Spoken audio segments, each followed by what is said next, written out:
Hey, welcome back to the Multimedia Mouth YouTube channel. It's Ruben J here, flying solo on a new format that I'm doing here, but wanted to weigh in on WWE ticket prices, WWE outpricing the fans.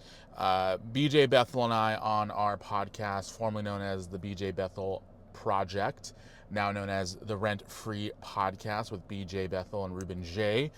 We discussed WWE pricing out their fans when it comes to television shows because it's going to cost WWE fans over $1,000 a year just to watch the product on streaming services. So in the United States, if you are a WWE fan, you are going to need to have a cable package, which is going to cost you quite a few dollars every month. Say about $100 a month for the basic cable package. Plus, you're going to need to have a Peacock package if you want to watch NXT PLEs, or if you want to watch Saturday night's main event, and that is about $20 a month on top of that. Netflix is about $18 a month to watch WWE Monday Night Raw, and to watch just pay-per-views, PLEs, the big shows, WrestleMania, SummerSlam, Survivor Series, all those Money in the Bank, all those different shows that WWE is putting on. It's going to cost you $30 a month for ESPN Unlimited. And with all that, you add it all up, it's about $1,000 a year to be a WWE television only fan. And in the process of doing all that, WWE is also introducing more and more PLE shows, which is great.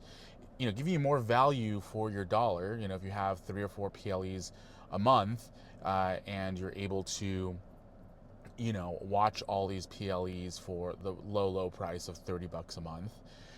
Having 2 or 3 of them every month is nice. It breaks that down to about $10 a show, which isn't bad. But if you want to be a WWE fan who shows up in person for these shows, it's going to cost you quite a pretty penny. Now, WWE announced WrestlePalooza on September 20th, which I believe is going to be against the All Out show, I believe, which will be in Toronto, Canada for AEW. If you want to go and watch the show in person in Indianapolis, the minimum amount of money that you're going to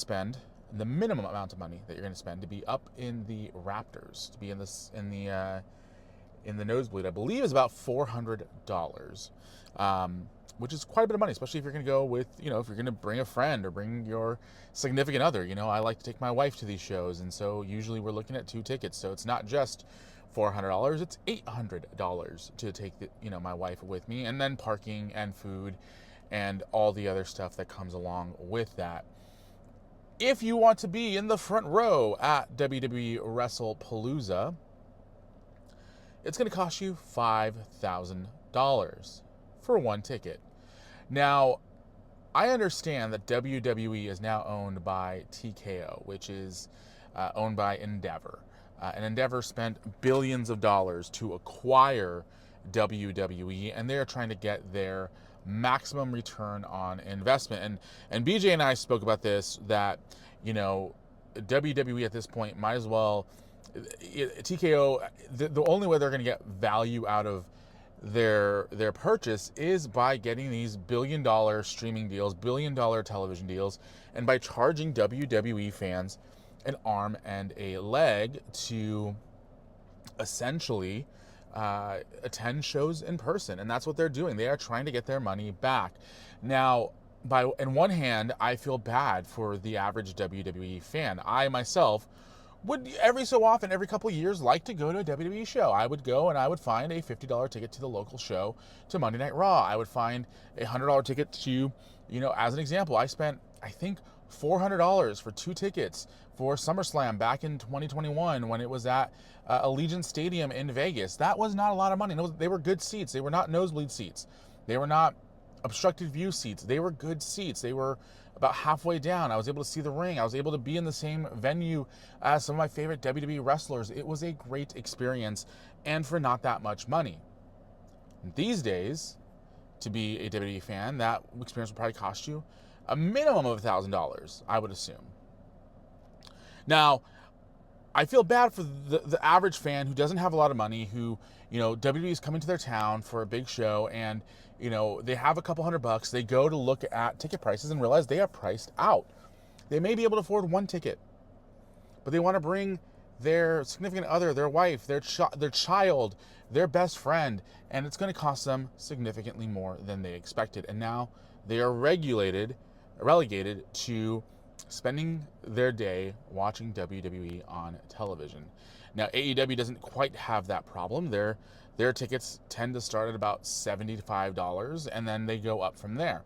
When I went to go see, I think it was Revolution at the Kia Forum earlier this year, thankfully my friend ended up getting tickets comped for us, which was fun. But when I went to go look at ticket prices, they were a couple $100 for tickets, but that was on the secondary market. I don't blame AEW for the secondary market. Now, WrestleMania is returning to Allegiant Stadium for the second year in a row, and they have not released ticket prices to my knowledge. What they have released are the VIP packages, and if you want to be a VIP package member and go watch WWE for 2 nights, it's going to cost you $70,000. One night was going to cost you $35,000. So, as I was saying earlier, it's those cases where I say, F me, man. I was listening to somebody, I think his name is that Alex Boy or something like that. He was talking about, man, you know how much money, what I can do with that money? I can go and put a down payment on a car when it was the $5,000 WrestlePalooza ticket.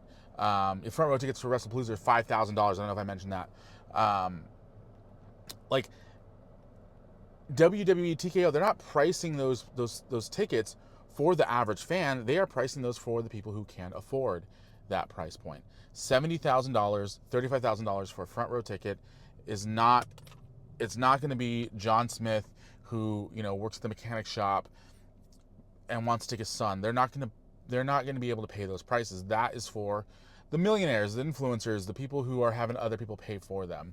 The issue that I have, the bigger issue that I have, is that WWE is coming to town in October, and 10 years ago, when I went to go see WWE Raw at the Honda Center, it cost me, I think, $45 a ticket to get a nosebleed seat.